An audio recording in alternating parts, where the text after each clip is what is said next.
Assalamualaikum warahmatullahi wabarakatuh.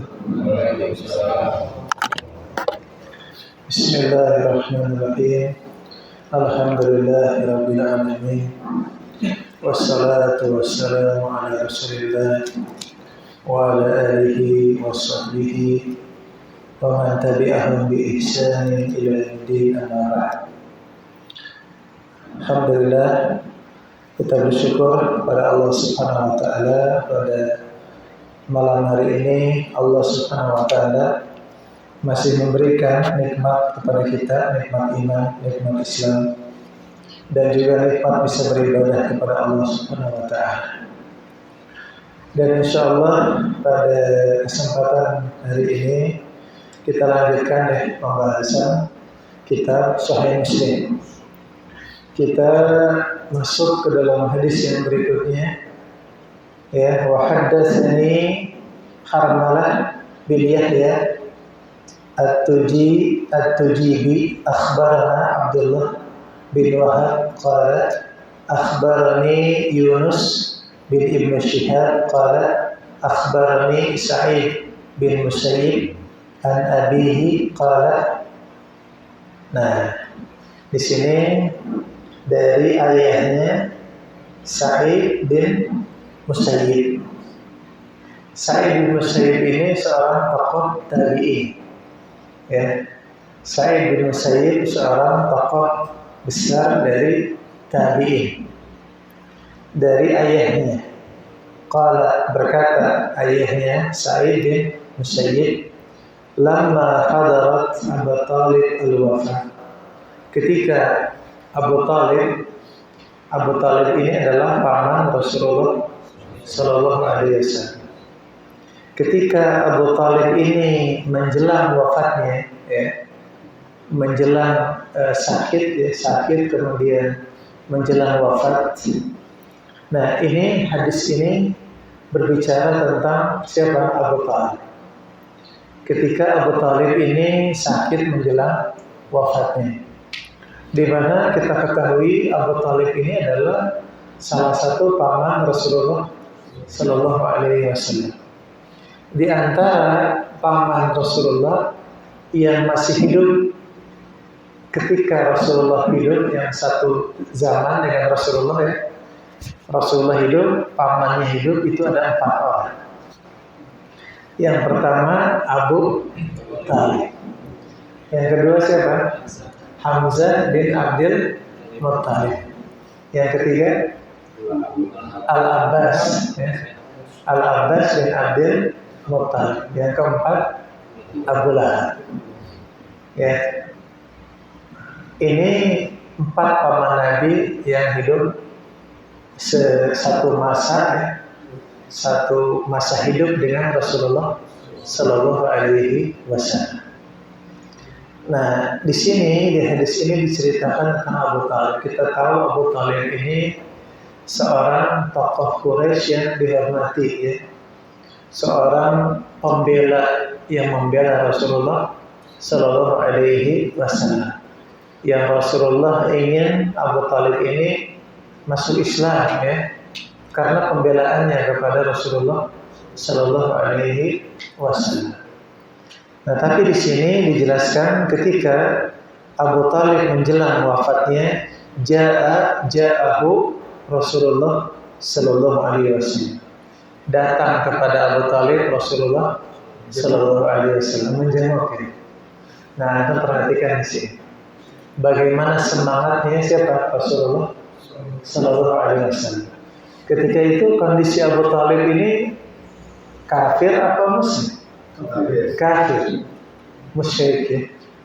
Tapi dijenguk oleh Rasulullah Sallallahu Alaihi Wasallam. Ini menunjukkan apa? Semangat Rasulullah itu bergerak, ya. Semangat.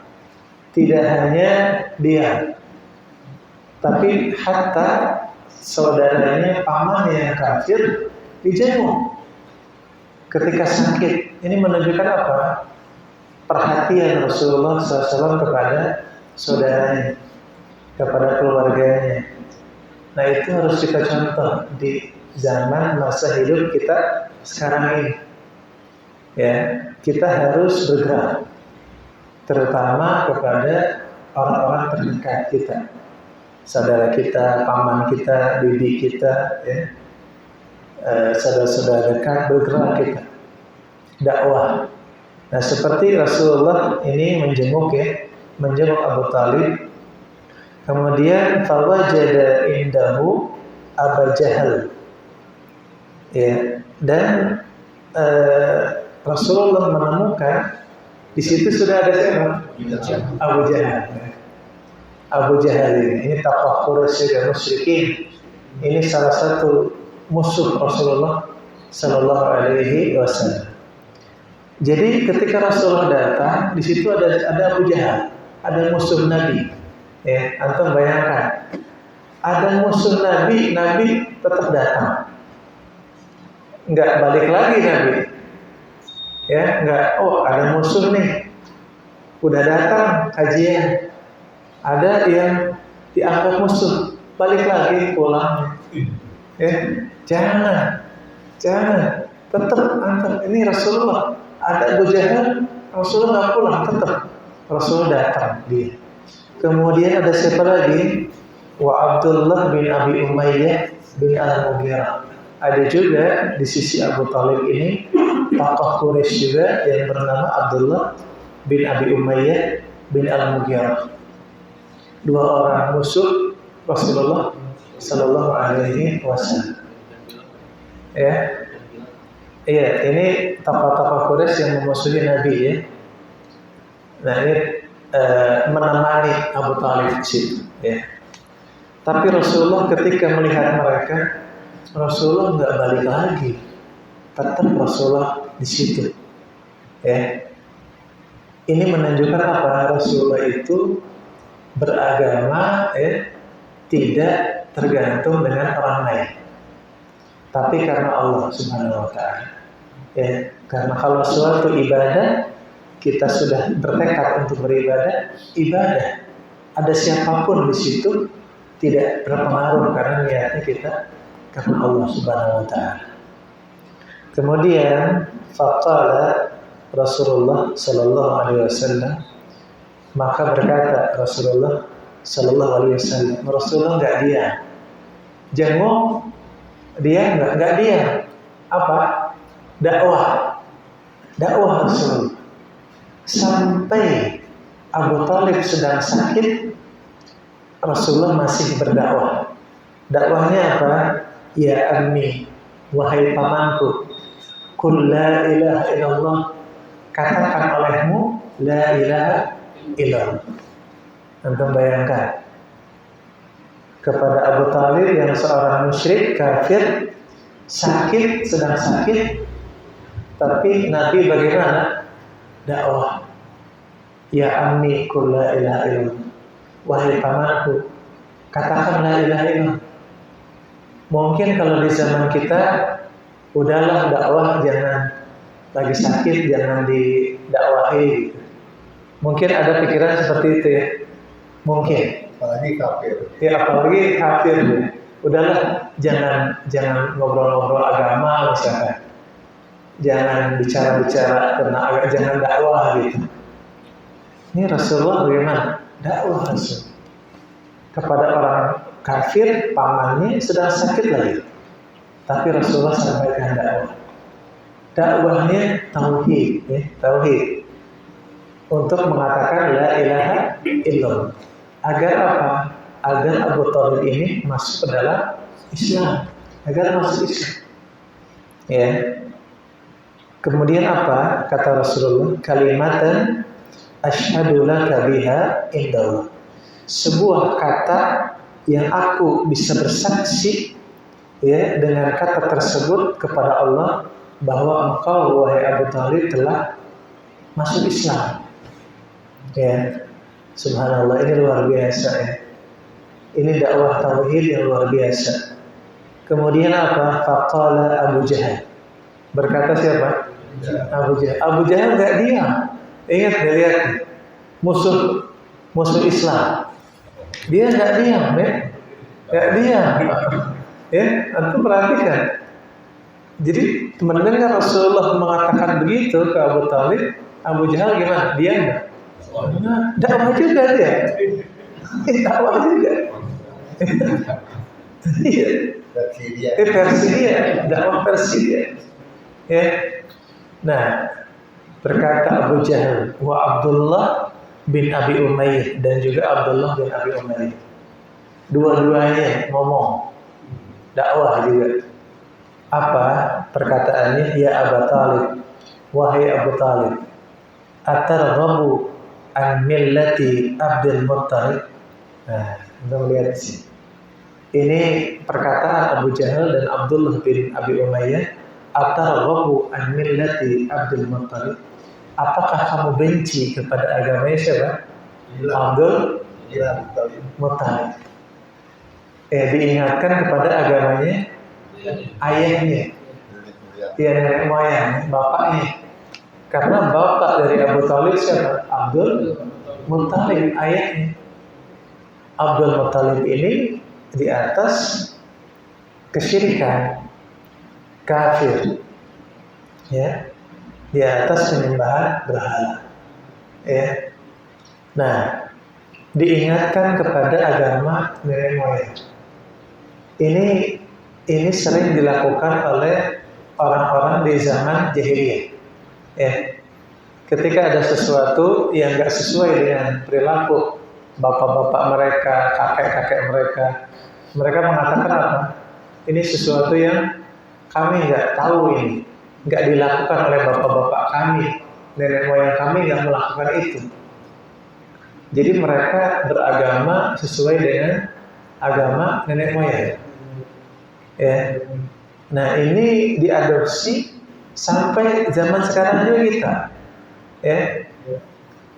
Ada, kenapa nggak salat? Dulu juga bapak saya nggak salat. Bapak saya Muslim, tapi dia nggak pernah kelihatan salat. Saya juga sama, saya kayak bapak saya. Boleh nggak begitu? Nggak boleh. Kenapa nggak ngaji? Bapak saya juga dulu nggak ngaji.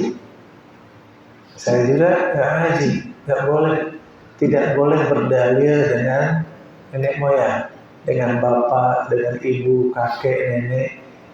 Kalau dalam masalah kemungkaran, kalau mereka melakukan kemungkaran itu bukan menjadi dalil untuk kita, bukan, malah kita harus lebih baik dari mereka. Kalau bapak kita tidak sering kelihatan ibadah, berarti kita harus ibadah. Orang tua kita tidak kelihatan ngaji, berarti kita harus ngaji. Apalagi yang orang tuanya ngaji, berarti gimana? Kita harus lebih ngaji lagi. Ya, orang tua kita sholat, berarti kita harus rajin sholatnya. Ya, dalam perkara kebaikan. Nah, kalau dalam perkara kemungkaran, tidak boleh kita berdalil dengan orang tua, dengan nenek moyang, nggak boleh. Ya, nah ini yang dilakukan oleh dakwah dari Abu Jahal, mengingatkan kepada agama dari ayah Abu Talib, yaitu Abdul Muttalib. Kemudian bagaimana Rasulullah? Falam yazal Rasulullah Sallallahu Alaihi Wasallam ya'riduha alaihi wa yu'idu lahu tilkal maqalah. Nabi bagaimana ketika begitu? Nabi menyampaikan lagi, ya ammi qul la ilaha illallah. Ya, kalimatan asyhadu laka biha illallah. Wahai pamanku, katakan la ilaha illallah.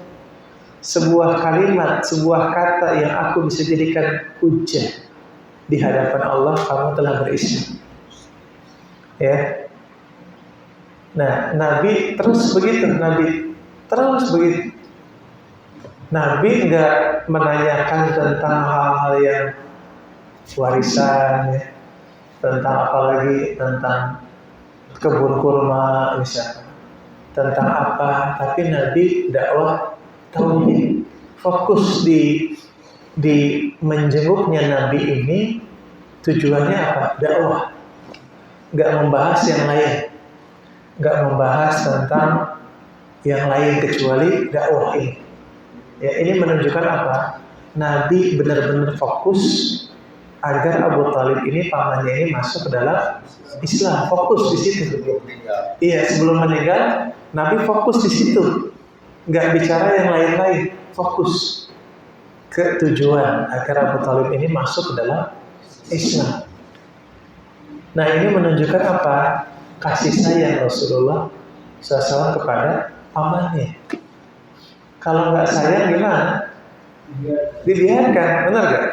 Kalau masalah nggak sayang, udah aja biarin, nggak usah dijenguk, ya, nggak usah didakwahi, nggak usah dikasih tahu, dibiarkan. Berarti itu kalau dibiarkan tidak cinta, tidak sayang.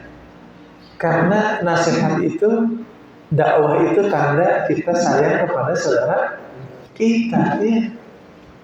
Makanya kalau kita datang kepada saudara kita untuk berdakwah, harusnya saudara kita bagaimana? Gembira, senang, harus senang, gembira. Berarti kita menyayangi dia, kita mencintai dia. Kalau kita mengajar dia untuk hadir di majelis ilmu, berarti gimana? Kita sayang sama dia, ya, kita menyayangi. Nah, ini pun dilakukan oleh Rasulullah Sallallahu Alaihi Wasallam. Kemudian Abu Jahal dan Abdullah bin Abi Umayyah bagaimana? Terus juga mereka.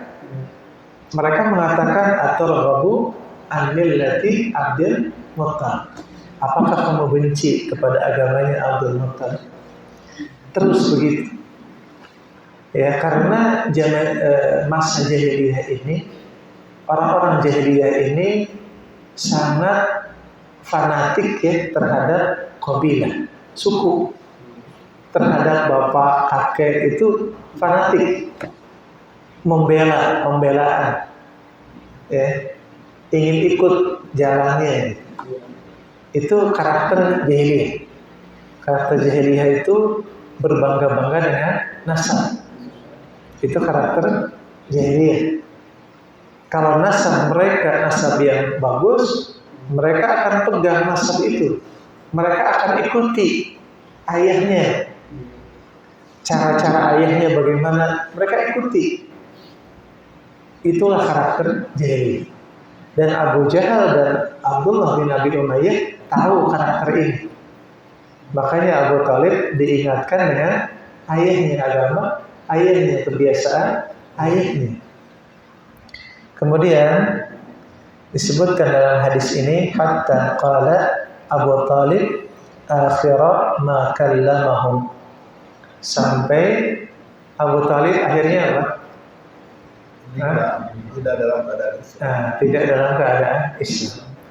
Abu Talib memutuskan untuk tetap di atas agamanya Abdul Muttalib, tetap di atas agama ayahnya. Ya, huwa ala millati Abdul Muttalib. Abu Talib memutuskan untuk di atas agama Abdul Muttalib. Subhanallah, ya. Kemudian apa? Rasulullah bagaimana? Sedih. Dan di hadis ini dikatakan wa aba an yaqula la ilaha illallah. Dan Abu Talib gak mau mengatakan la ilaha illallah, tidak berkata seperti itu. Kemudian faqala Rasulullah sallallahu alaihi wasallam. Rasulullah masih berkata lagi, masih dakwah lagi. Ketika Abu Talib sudah gak mau mengatakan la ilaha illallah, tetap ingin di agamanya ayahnya Abdul Muttalib, ya, Rasulullah tetap dakwah. Apa dakwahnya? Wallah, ammi, wahai pamanku, wallah, demi Allah, la astaghfiranna laka ma lam unha anka. Aku akan memohonkan ampun untukmu. Ya, coba untuk bayangkan. Abu Talib ini sudah kafir, gak mau mengucapkan la ilaha illallah, tapi Nabi bagaimana? Tetap ingin memohonkan ampun kepada Allah agar Allah mengampuni Abu Talib. Subhanallah, lihat Rasulullah. Makanya yang paling lihat kita. Kalau kita bagaimana? Ya, kalau kita di kondisi begini.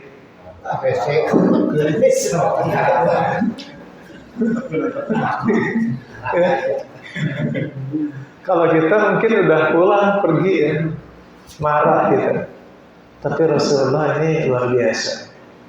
Beliau sayang kepada umatnya, sayang kepada pamannya, sampai ingin dimohonkan ampun. Rasulullah ingin berdoa kepada Allah agar Allah mengampuni Abu Thalib. Makanya orang yang paling sayang ke kita setelah Allah siapa? Rasulullah SAW. Buktinya apa? Selain ini ya, selain hadis ini, dalam hadis yang lain riwayat Bukhari Muslim dari sahabat Abu Hurairah radhiyallahu anhu, Rasulullah pernah mengatakan, likulli nabiyyin da'watun mustajab. Sesungguhnya setiap nabi punya doa ya mustajab, punya satu doa yang pasti dikabulkan Allah. Ya, apa kata Rasulullah? Wa uridu an akhtabi'a da'wati syafa'atan li ummati yaumil qiyamah. Tapi kata Rasulullah, aku menyimpan doa ini, doa mustajab ini, syafa'atan li ummati, sebagai syafaat untuk umatku yaumil qiyamah di akhir. Coba antum bayangkan, kalau antum punya doa yang mustajab, yang dikabulkan Allah, mau nggak dikasihkan ke orang lain doanya? Mau? Harus mau. Kalau mencintai sesama muslim berat ya. itu sendiri. Iya. Kalau punya doa, satu doa, misalkan contoh ya, ada satu doa yang pasti dikabulkan. Kalau doa tersebut, ya Allah, saya minta emas 100 kilo. Ada itu emasnya 100 kilo. Mau nggak doa itu dikasihkan ke orang lain? Doanya dikasih. Emasnya kan? Bukan emasnya. Mau nggak? Pasti. Kasih aja bagi-bagi doanya. Enggak, ini buat satu orang, buat kita. Susah. Berat. Tapi lihat Rasulullah memberikan doanya ini kepada umatnya sebagai syafaat, pertolongan kepada umatnya di hari kiamat. Rasulullah nggak berdoa di dunia, nggak dipakai doanya di dunia. Antum bayangkan Rasulullah ketika dilempari batu di Taif, bisa nggak Rasulullah berdoa dengan doa itu? Bisa. Ketika di perang Badar, Rasulullah melawan 1000 orang, Rasulullah sekitar 300 orang, bisa nggak berdoa dengan doa itu? Bisa. Dalam kemudian Rasulullah ketika ingin dibunuh ya oleh kaum musyrikin, dikejar, ingin dibunuh, bisa nggak Rasulullah berdoa dengan doa itu? Bisa. Tapi Rasulullah berdoa nggak dengan doa mustajab itu? Ya. Kenapa? Karena Rasulullah sayang kepada umatnya, sayang kepada kita. Ini luar biasa. Pertanyaannya, kita sayang nggak ke Rasulullah? Ya, itu pertanyaan. Harusnya sayang. Sayangnya bagaimana kita ke Rasulullah? Melaksanakan perintah. Ada 4 itu yang kita konsekuensi 4. Tanda sayang kita ke Rasulullah. Pertama, tasdikuhu atau ta'atuhu fima amar. Kita melaksanakan perintah Rasulullah. Tanda kita sayang. Kedua, kita membenarkan kabar dari Rasulullah. Semua kabar kita benarkan. Ketiga, kita menjauhi semua yang dilarang oleh Rasulullah. Yang keempat, kita beribadah sesuai dengan syariat yang dibawa Rasul. Itu tanda sayang kita, tanda cinta kita kepada Rasul. Rasulullah sudah sesayang itu ke kita ya, betul ya? Udah sesayang itu kepada kita. Sekarang kita sesayang apa kepada Rasul? Ya, itu yang pertanyaan besar yang harus kita jawab. Kita begini, kita di majelis ilmu begini tanda kita mencintai Rasulullah Sallallahu Alaihi Wasallam, tanda kita mencintai Allah Subhanahu Wa Taala. Ya, nah orang nggak akan paham begini kecuali dengan ngaji. Kalau orang yang nggak ngaji, kira-kira paham nggak? Sulit, berat untuk paham yang seperti ini. Ya, nah, kemudian dilanjutkan dalam hadis ini, fa'anzalallahu tabaraka wa ta'ala. Kemudian Allah menurunkan apa? Wahyu, turun ayat, ya, turun wahyu kepada Rasulullah Sallallahu Alaihi Wasallam ketika kejadian ini. Ya, ada turun wahyu kepada Rasulullah SAW. Ya, ini di dalam surat At-Taubah, ya, surat At-Taubah ayat 113. Allah mengatakan, maka lin nabi walladzina amanu ayyastaghfiru lil musyrikin walau kanu uli qurba min ba'di ma tabayyana lahum annahum ashabul jahim. Kata Allah Subhanahu wa taala dalam surat apa? At-Taubah ayat 113, ya. Maka dari nabi walladzina amanu, tidak boleh bagi nabi dan orang-orang yang beriman ayyastaghfiru lil musyrikin, untuk memintakan ampun untuk siapa?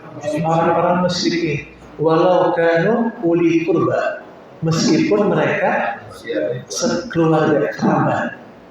Ya, itu nggak boleh. Min ba'dima tabayyana lahum annahum ashabul jahim, setelah tampak jelas mereka ini kafir, mereka ini penghuni neraka al-jahim. Jadi boleh nggak memintakan ampun untuk orang musyrikin? Tidak boleh. Ketika sudah meninggal, ya. Ketika sudah meninggal boleh nggak? Nggak boleh, ya. Tidak boleh ketika sudah meninggal memohonkan ampun agar dimasukkan ke dalam surga gitu, itu nggak boleh. Kalau masih hidup bagaimana? Boleh kan? Boleh. Kalau masih hidup boleh. Dalilnya apa? Nah, dalilnya dalam hadis Rasulullah pernah mengatakan, ya Allah, berikanlah hidayah Islam kepada dua umat. Ya, Umar bin Hisham atau Umar bin Khattab. Ya, mereka ini dua-duanya musyrik, dua-duanya kafir. Tapi Rasulullah berdoa, ya Allah, kuatkanlah Islam, muliakanlah Islam dengan dua Umar, Umar bin Hisham atau Umar bin Khattab. Akhirnya yang dipilih oleh Allah siapa? Umar bin Khattab. Karena mereka masih muslim. Ya, kalau mereka kafir, mereka kafir, mereka belum meninggal, masih hidup, ya. Tapi ketika mereka sudah meninggal, tidak boleh kita memohonkan ampun, ya. Nah, ini dalil, ya, dalil tidak boleh kita mendoakan orang-orang kafir yang sudah meninggal, ya. Nah di sini, kalau Abu Thalib ini kafir, ya, musyrik, berarti apa? Fil nari jahannam khalidina fiha abad. Kalau orang kafir akan masuk ke dalam neraka jahannam khalidina fiha abad, selamanya kekal, ya. Nah, tapi di sini ada apa? Ada keringanan. Ada keringanan bagi Abu Thalib. Kenapa siksaannya diringankan di neraka? Kenapa? Karena dia melindungi. Nah, karena pembelaannya dan perlindungannya kepada Rasulullah Sallallahu Alaihi Wasallam. Ya. Nah, kata Rasulullah dalam hadis, ya, kalau tidak karena Abu Thalib ini melindungi Rasulullah, lakana fid darkil asfali minan nar. Kalau tidak karena Abu Thalib ini melindungi Rasul, membela Rasul, lakana fid darkil asfali minan nar. Abu Thalib ini bakal di neraka yang paling bawah. Tapi diringankan siksaannya jadi bagaimana? Di neraka yang paling atas. Ya. Yang ketika api neraka itu membakar kakinya, gimana? Otaknya mendidih. Otaknya mendidih. Yang dibakar kakinya, tapi otaknya mendidih. Subhanallah ya. Dan Abu Thalib ini merasa apa? Ini siksaan yang paling berat. Abu Thalib merasa itu siksaan yang paling berat bagi Abu Thalib. Bagaimana dengan yang di bawahnya? Coba antum bayangkan. Ya, bayangkan. Api neraka ini 70 kali lebih panas dari api dunia. Coba antum api dunia, berani nggak bakar? Jari antum dibakar pakai api, berani? Gak akan kuat. Api neraka dalam hadis 70 kali lebih panas. Subhanallah. Ya, berat. Ini menunjukkan apa? Ini menunjukkan bahwa makanya kalau anak pribadi, kenapa dalam memulai kajian biasanya gimana?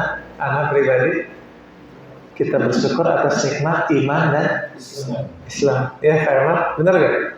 Selalu, dimanapun ada selalu begitu. Kita bersyukur.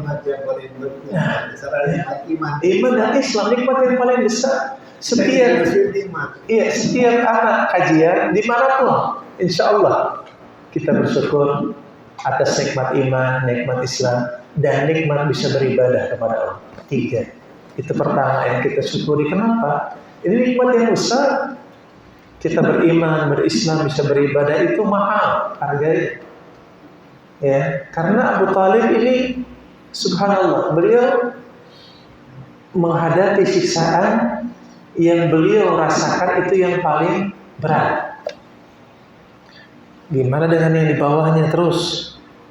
Subhanallah ya. Ini pelajaran buat kita. Makanya apa? Jaga iman dan Islam dan jaga ibadah.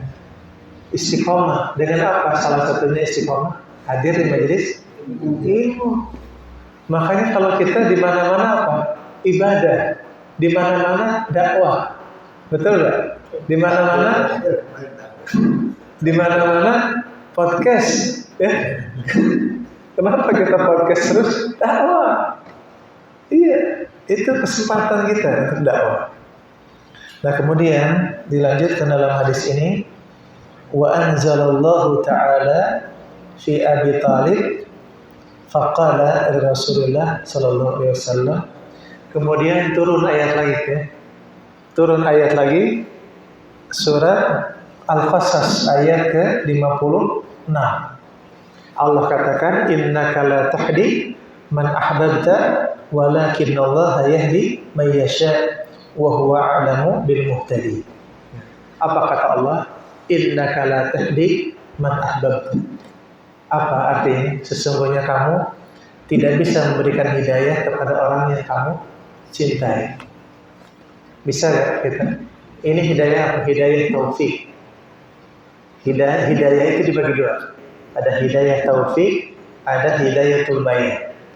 Hidayah taufik itu khusus hak Allah Subhanahu wa taala.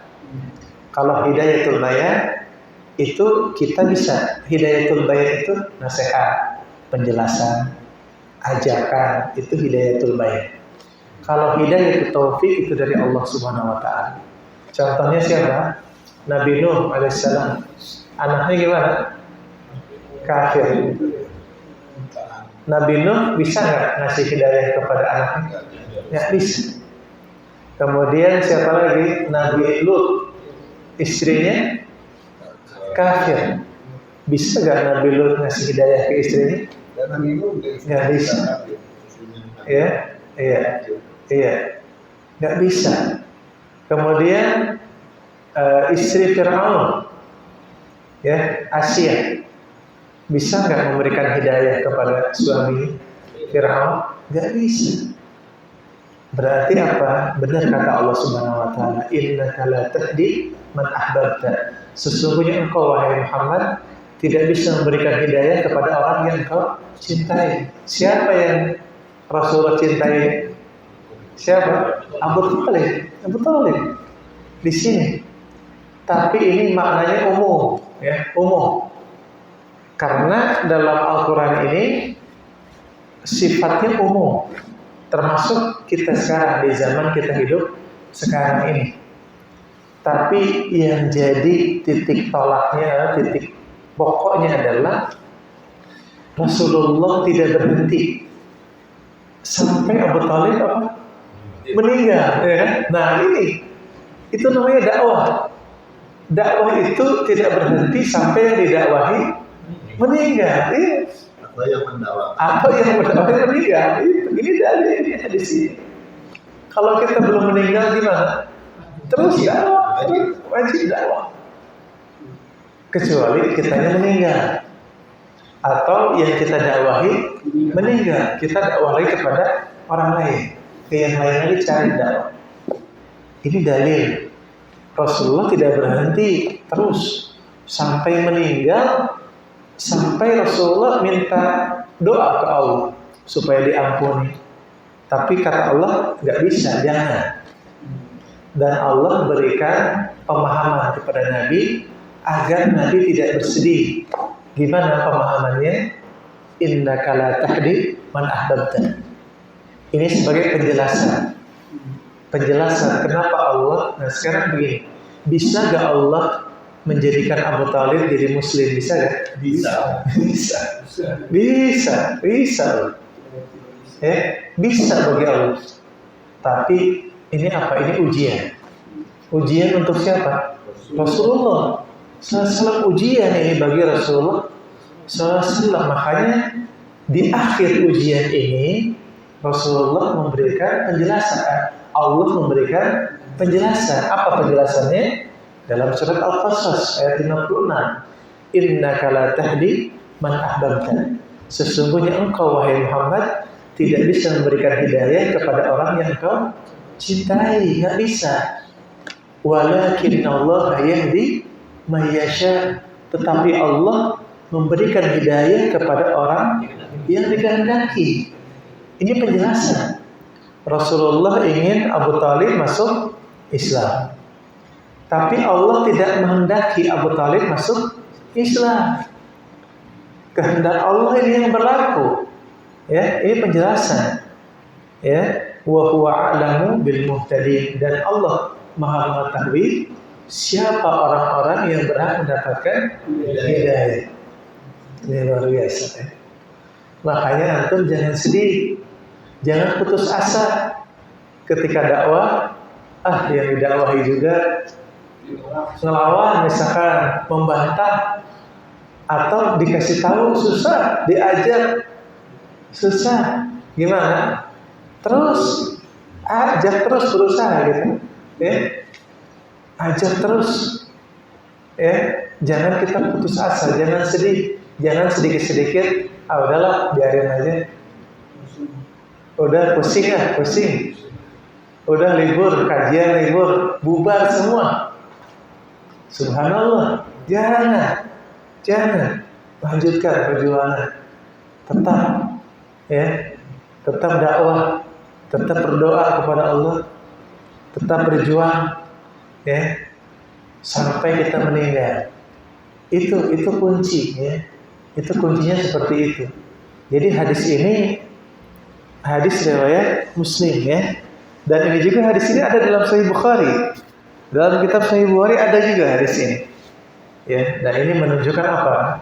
Menunjukkan faedah, ya, beberapa faedah yang kita bisa ambil dari hadis ini. Yang pertama, keseriusan Rasulullah SAW dalam berdakwah. Serius dakwah. Ya. Tidak bermain-main, terus dakwah. Kemudian yang kedua, semangat Rasulullah Sallallahu Alaihi Wasallam untuk menjadi jalan hidayah kepada orang lain. Antum ingat hadisnya gimana? La yahdiyallahu bika rajulan wahidan khairun laka min humrin na'am. Engkau menjadi jalan hidayah bagi seseorang itu lebih baik daripada unta merah. Unta merah ini kendaraan paling mahal di zaman Rasulullah Sallallahu Alaihi Wasallam. Kalau ibaratnya sekarang mobil yang paling mahal ya, karena Dia Pajero. kalau kita orang lain dapat hidayah melalui jalan kita, kita kasih nasihat, kita ajak majelis ilmu, dia jadi baik, jadi soleh, berubah, jadi orang yang beribadah kepada Allah. Pahalanya buat kita apa? Pahalanya seperti unta merah, menunjukkan pahala yang besar, ya. Tapi ini sifatnya adalah pahala tersebut kan nggak kita lihat ya, betul kan? Nah, beda kalau begini. Kalau hadis ini misalkan dipraktekkan oleh Allah secara langsung, misalkan ada orang yang ngaji melalui kita, ya. Kemudian kita dikasih oleh Allah seharga mobil yang paling mahal. Berapa miliar? Kayak 32 miliar. Iya, 32 miliar. Langsung dikasih oleh Allah 32 miliar. Kira-kira gimana? Gimana kamu?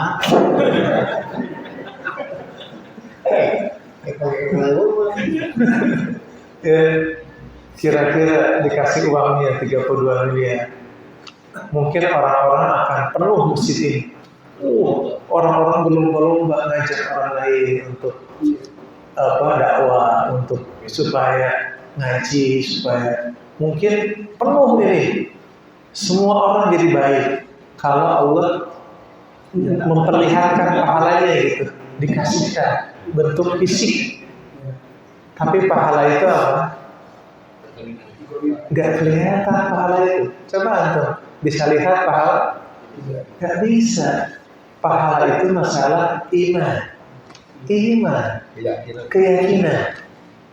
Ya, masalah iman, pahala itu disebutkan di hadis itu pahalanya seperti unta merah. Itu kita meyakini nggak itu? Kebanyakan manusia di zaman sekarang materialistis, materi. Mereka lebih senang kepada yang kelihatan. Ini ada uang 1 juta nih, sama ngaji nih. Milih mana? Uang 1 juta kelihatan. Ngaji pahalanya kelihatan nggak? Nggak kelihatan. Kebanyakan orang milih uang 1 juta, ambil uang 1 juta. Dia nggak ngambil ngaji. Iya. Oke. Lagi susah.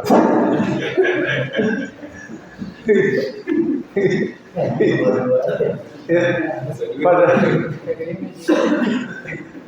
padahal ngaji ini pahalanya gimana? Lebih besar pahalanya dari ini, jauh. Tapi nggak kelihatan pahalanya itu iman. Kita yang beriman pada hari akhirat. Iya, keimanannya nggak sempurna, kadar keimanannya rendah. Itu kalau kita udah yakin kadar keimanan kita tinggi, kita baca hadis begitu, semangat kita, semangat. Karena kita yakin akan janji Allah itu benar. Gitu. Pahalanya unta merah, pahalanya seharga mobil yang paling mahal, pahalanya besar. Iya, 32 miliar kata Pak Denda. Ada yang lebih mahal juga. Oh ada ya? Berapa? 1 triliun. Ada. Mobil apa itu? Pada Presiden 300 SKL. Oh, masya Allah.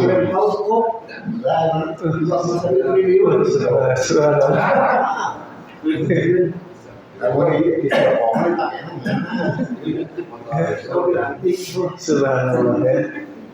Nah, lebih dari itu pahalanya. Lebih.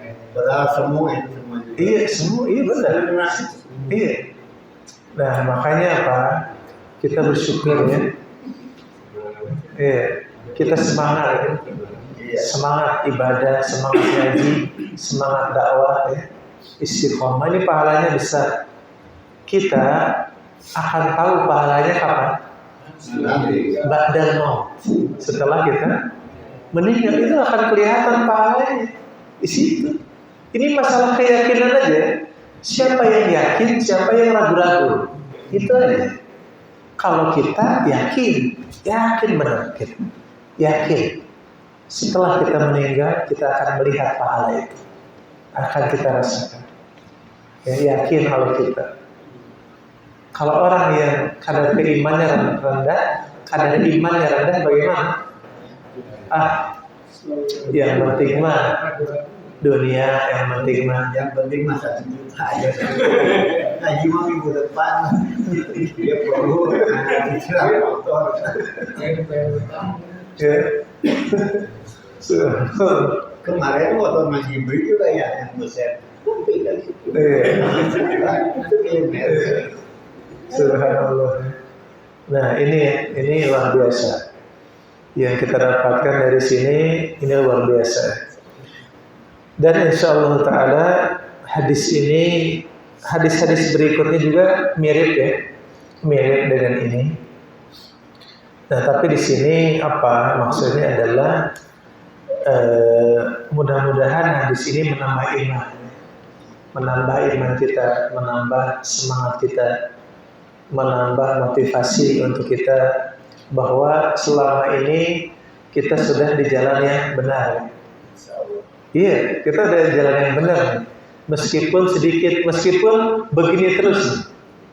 Kalau kita pribadi begini terus sampai mati juga kita nggak ada masalah. Nggak ada masalah. Sampai mati segini nggak ada masalah buat kita. Nggak ada. Allah Subhanahu Wa Taala pahala itu udah jelas. Ya, kita bukan cari pengikut, bukan cari jumlah orang, bukan. Nah, Allah yang akan berikan pahala. Dakwah yang sampai. Iya. Gitu ya. Nah, insyaallah sudah masuk waktu Isya. Kita cukupkan pembahasan hadis Sahih Muslim pada malam hari ini. Subhanakallahumma bihamdika asyhadu an la ilaha illa anta astaghfiruka wa atubu ilaik. Wassalamualaikum warahmatullahi wabarakatuh. Waalaikumsalam.